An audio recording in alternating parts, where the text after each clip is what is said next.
मुआ ढोली बात फेर के सुतता बल मुआ ढोली बात फेर के माई रे माई सुतता बल मुआ ढोली सुतता बल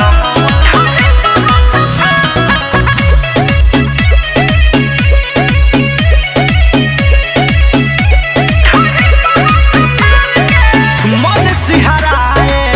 कुछ न बुझाए मछली लेखा मिजाज छटपटाए अब का करी रे कबो बढ़िया से ना हम हंसतानी रोज प्यारे खातिर तरसतानी दिया के अजोरा धके सुते कोरा काम खाली करता अनहेर के एगो सुतता बल मुआ ढोली बात फेर के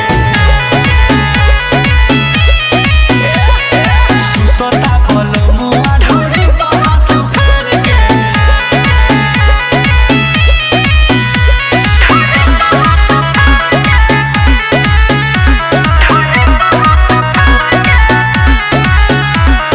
सुतता बल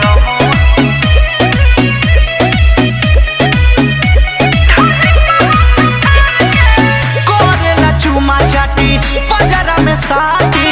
सबक सिंगार कुल हो जाता माटी काहे गांधी जी नामन मका हो बाड़े चढ़ल जवानी में जरले जिया बिटू यादो गोलू परदेसी पिया मन बहकावे सुखल जगावे घर से भगा दी का खबेर के एगो सुतता बल मुआ ढोली बात फेर के सुतता बल मुआ ढोली बात फेर के माई छोड़ देता हमारा के छेड़ के एगो सुतता बल मुआ ढोली